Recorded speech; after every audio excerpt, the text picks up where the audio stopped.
Story 1: Suspension Bridge. This is a story I was told by a Japanese friend of mine. He swore it was the absolute truth, but he refused to tell me where exactly in Japan it all happened. He said that 2 people died, and he was questioned many times by the police. At the time, he was 17 years old and had managed to find himself a summer job, working in a store that sold electrical goods. One day, after work, the manager of the store decided to bring all of the employees out for dinner. The restaurant they were going was up in the mountains, and to get there, they had to cross an old suspension bridge that stretched across a deep valley. There were 5 of them in total, so they decided to take 2 cars. The manager drove the car in front, with 2 teenage boys inside. My friend drove the car behind, and his colleague was in the passenger seat. They started out straight after work, but the manager took a wrong turn. So by the time they reached the suspension bridge, it was almost twilight. There was a light rain, and the bridge was covered in a strange, wispy fog. The manager drove across the suspension bridge, and my friend followed close behind in the other car. However, when they reached the center of the bridge, the manager's car came to a sudden halt. The 2 people in the car behind were puzzled. They couldn't understand why their boss had stopped in the middle of the bridge. After waiting a few minutes, they began to get impatient. Since they showed no signs of moving, my friend was about to get out and see what the trouble was. Just then, they saw the rear door of the car in front open, and the 2 boys who were sitting in the back seat got out. My friend opened his door and was about to ask them what was wrong, but the words died in his throat. He heard the boys screaming their lungs out. Suddenly, the 2 young men joined hands and started to run like crazy. They rushed over to the side of the suspension bridge and threw themselves over the guardrail. Horrified, my friend rushed over the guardrail and peered over the side, but he couldn't see anything because of the mist. The drop was over 100 feet. Nobody could survive that. He stood there for a few moments in stunned silence, staring down into the foggy abyss.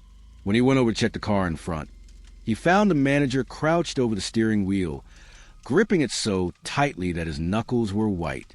Tears were streaming down his face, and he kept muttering under his breath, over and over, "I want to do it, but I can't do it. I want to do it, but I can't do it. I want to do it, but I can't do it."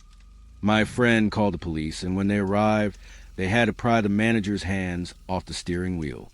They took him away in an ambulance, still muttering and gibbering as if he had taken leave of his sanity.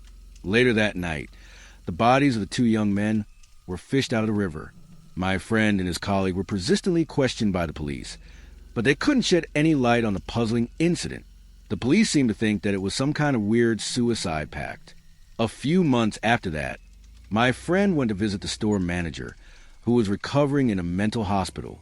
After some small talk, he turned the conversation to the strange events that had taken place that tragic summer night. The store manager beckoned him closer and whispered in his ear. He told him that, as they were driving across the suspension bridge, he was shocked to see a woman suddenly emerge from the fog. She stood right in front of the car, and he had to slam on the brakes to avoid hitting her. The woman had long black hair and was dressed in a brilliant white shroud. All of a sudden, he noticed that the mist was creeping closer, encircling the car.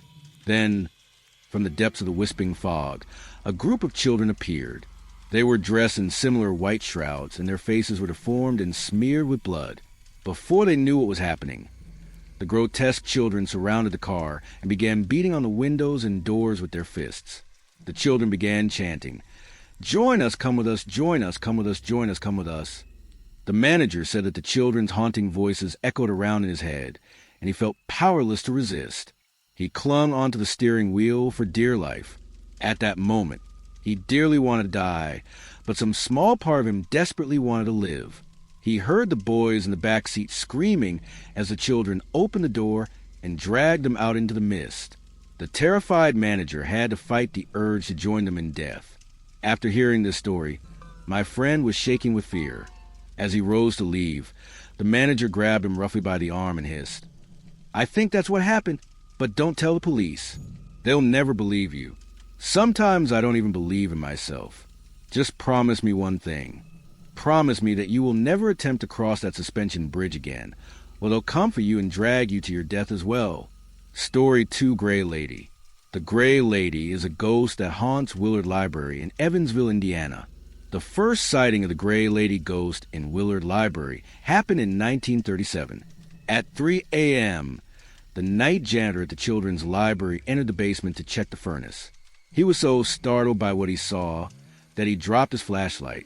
It was a ghostly figure, an old lady, clothed in a long gray dress, a gray shawl, gray shoes, and a gray hat and veil.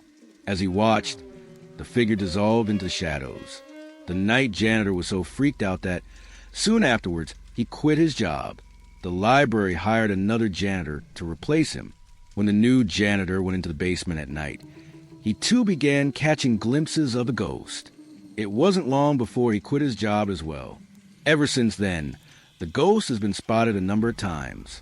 Many people who visit the library also report sudden cold spots, unexplained noises, faucets turning on and off on their own, doors opening and closing by themselves, and the overpowering smell of perfume. Others have noticed books and furniture being moved around and have felt an invisible touch on their hair or earrings. A 3-year-old boy was wandering around the library. Suddenly, he came running back to his mother. He was very upset and his eyes were wide with fright. When she asked him what was wrong, he told her he had seen a scary lady dressed all in gray. Several sightings were reported by employees who saw the Gray Lady lurking around the bookshelves. One of the librarians was going by some book stacks. When she stopped suddenly, the Gray Lady was standing right in front of her. The librarian looked away for a second, and when she looked back again, the ghost had vanished. Another librarian went home one night and was surprised to see the ghost standing in her living room, waiting for her. Who is the Gray Lady, and why does she haunt the library? Some believe that it is the ghost of a woman named Sarah Carpenter. Her father, Willard Carpenter, was a founder of the library, and when he died, he left all his money to the library. His daughter Sarah was left out of the will and never received any inheritance. They say that she held a grudge against the library all her life, and when she died, her restless spirit returned to haunt it. Others claim that it is the ghost of a woman who drowned herself on the property before the library was built. Story 3, Devil's Footprints. It was the 9th of February, 1855, when the Devil's Footprints first appeared. The townspeople in country Devon, England, woke up that morning to find thousands of mysterious tracks in the snow. The tracks resembled footprints left by a cloven hoof, and they extended through an area that covered several towns. The mysterious footprints were found to go up the sides of walls, into gardens, onto roofs, up and down the side of fences, where it was impossible for any person or animal to go. Some of the tracks just came to a stop in the middle of nowhere, as if their owner had suddenly vanished. Some stopped abruptly and continued after a large break, and others stopped at high walls, only to continue on the other side, leaving the snow on top of the wall untouched. A set of footprints even went across the river Eerie, continuing on the other side as if whoever or whatever had left them had passed straight across the water. A feeling of deep unease spread through people who lived in the area, and many believed that the footprints could only have been made by the devil himself. There were also rumors about sightings of a devil-like figure in the Devon area during the scare. Many townspeople armed themselves and attempted to track down the beast responsible without success. There were those who refused to believe that the footprints had been made by the devil. They came up with their own theories. Some said the townspeople might have been nuts and imagined the whole thing. Others thought that the tracks could have been left by hopping mice. Some theorized that a balloon might have floated across the landscape, trailing a rope, making odd tracks in the snow on its way. Yet more people said it could have been caused by kangaroos who escaped from the zoo, although the footprints looked nothing like the tracks a kangaroo would leave. Do you really think these theories are likely? Perhaps it is easier to believe in unlikely explanations rather than accept that the devil visited Devon one cold winter's night and stalked through the towns, looking for sinners to drag down to hell. Today, the devil's footprints remain an unsolved mystery, and the strange phenomenon is still unexplained.